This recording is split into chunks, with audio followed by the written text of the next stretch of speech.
Hello दोस्तों, ये Haryana CET के क्वेश्चन है। ठीक है, Haryana common eligibility test question कर रहे हैं।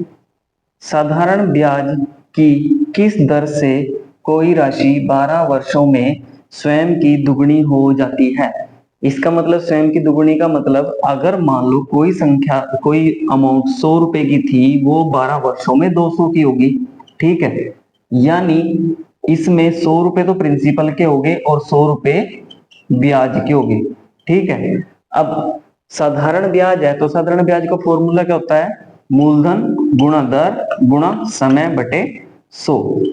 Principal rate time 100 divide by 100। तो मूलधन गुणा दर गुणा समय बटे 100 पीआरटी बाय 100, या यहाँ पर मूल द और स लिखते हैं शॉर्ट में। ठीक है, तो वो तो अलग बात हुई।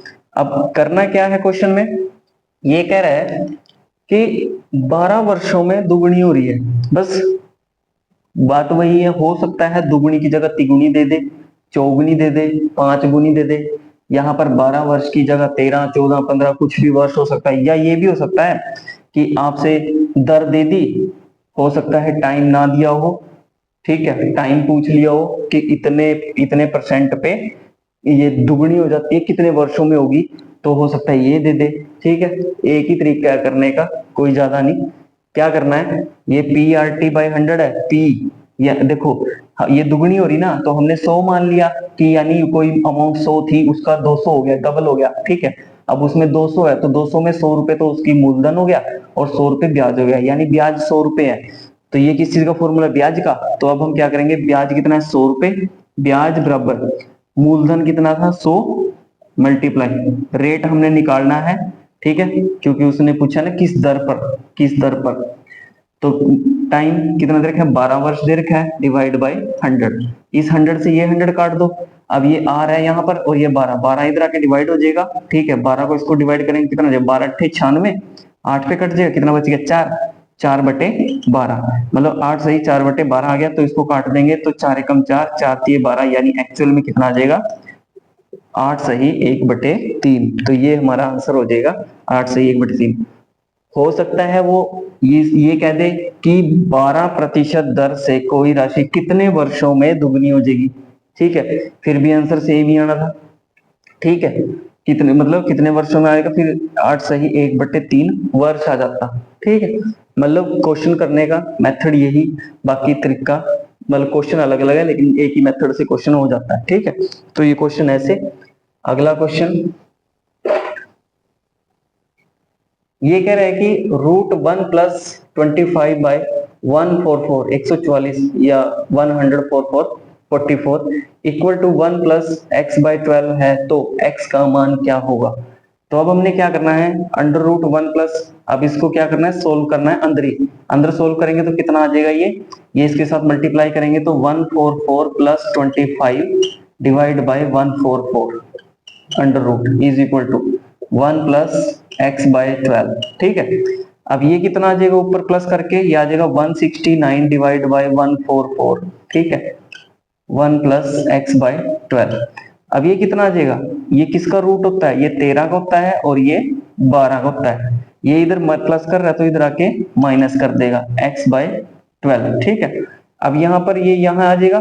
ठीक है, इसको हम सिंप्लीफाई करेंगे तो कितना आ जाएगा? ये 13 -12/12 इज इक्वल टू x/12। अब ये कितना आ जाएगा? 1/12। अब ये इधर डिवाइड कर रहा है तो इधर आके multiply is equal to x। ठीक है, 12 के साथ 12 कैंसल, क्या बचा? x, यानी x का मान क्या आ गया? 1। ठीक है, तो ये इस हिसाब से आंसर होएगा। बस इसको सिंप्लीफाई करना है, बस एक थोड़ा सा हमें अंडर रूट पता होना चाहिए कि कौन सा रूट किसका है। मतलब ये है कि 13 गुणा 13, इनको आपस में मल्टीप्लाई करेंगे तो 169, तो अंडर रूट का जैसे ही होता है। अब इसका अंडर रूट करेंगे, देखो ये कितना है? 13 का स्क्वायर। ठीक, 13 गुणा 13, और ये कितना है? 169 की वैल्यू 1/2। ये कैसे आता है मैं थोड़ा सा आपको बता देता हूँ। हमारा आंसर तो आ गया 1। ठीक है, तो हम इसको कैसे करते हैं, जैसे मैंने यहाँ लिखा 13 × 13, तो ये कितना हो गया? 13 का स्क्वायर। ठीक है, अब मैंने यहाँ पर लिखा था 169 का रूट, ठीक है। तो इसका क्या मतलब होता है कि 169 की वैल्यू 1/2 है। यहाँ पर यहाँ पर अगर कुछ नहीं लिखा हुआ है तो वो 1/2 है, और अगर यहाँ पर कुछ लिखा होता है, जैसे यहाँ पर लिखा होता है, यहाँ पर 3 हो सकता है, 4 हो सकता है, 5 हो सकता है, उसका क्या मतलब होता है कि यहाँ पर 1 बाय उतनी वैल्यू आ जाएगी जितनी यहाँ है। लेकिन अगर कुछ नहीं है तो यहाँ पर 2 वैल्यू आएगी, ठीक है।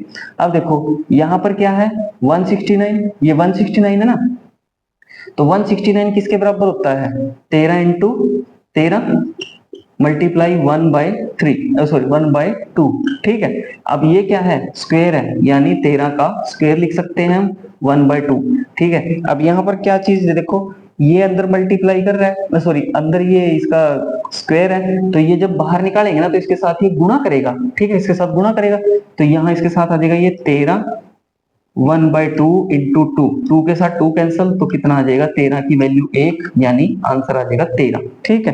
तो ये इस टाइप से आते हैं हमारे, ठीक है, जो स्क्वायर रूट वगैरह अगर निकाल लें सिंपली तरीके से, अदरवाइज तो वो दूसरा फॉर्मूला क्या, वो तरीका है निकालने का रूट का, ठीक है, वो अलग है। तो ये ऐसे होएगा। अगला क्वेश्चन,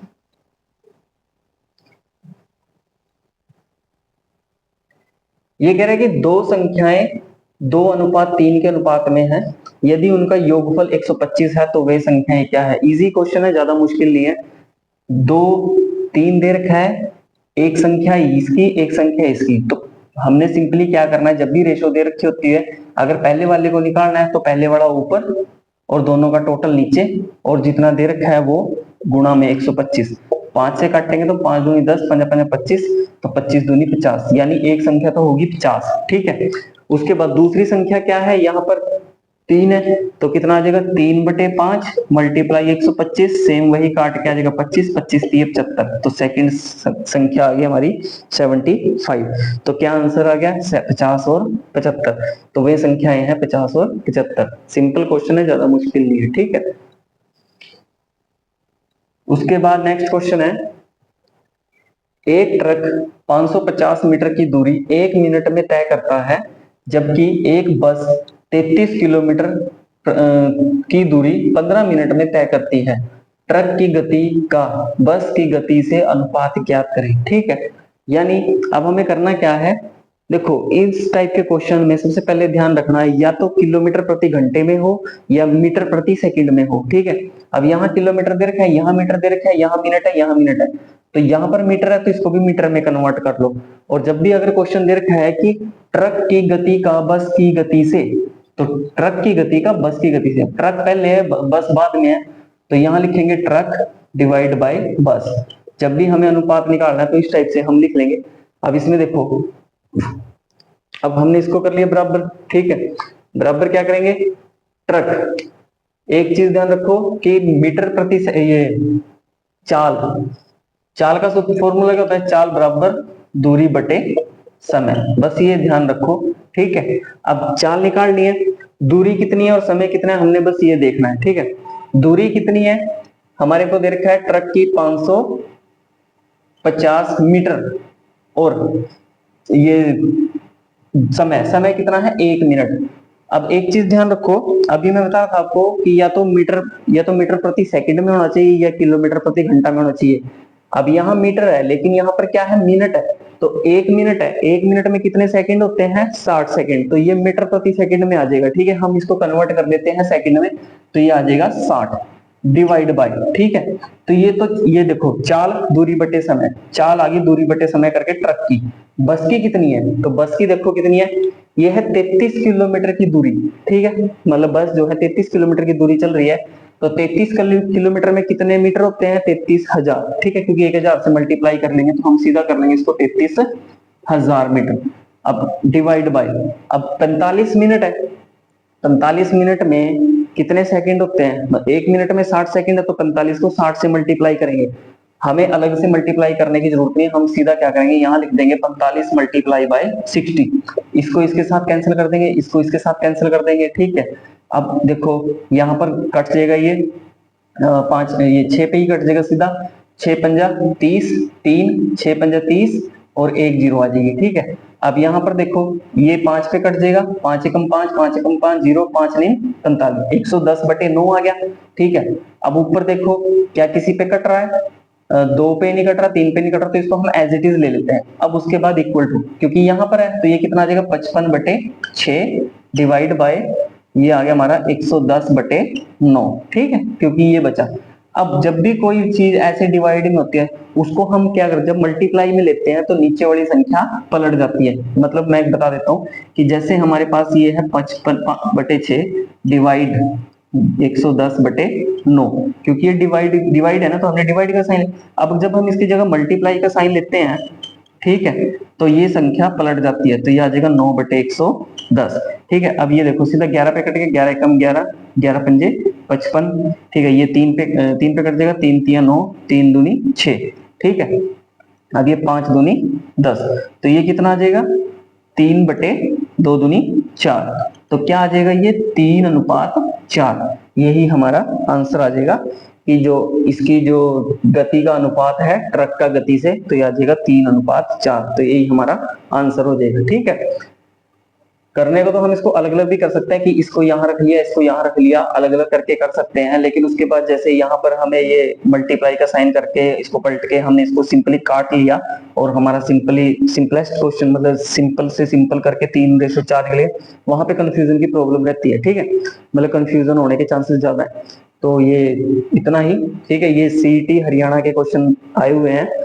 क्वेश्चन क्योंकि जो 2022 में देखा होगा, 2022 के मतलब पैटर्न सेम था, क्वेश्चन चेंज थे। ठीक है, तो इसमें भी वही क्वेश्चन चेंज हो सकते हैं, पैटर्न सेम हो सकता है। ठीक है, बाकी तो कुछ नहीं पता एचएसएससी क्या करे। ठीक है, तो ये इतना ही। थैंक यू, जय हिंद।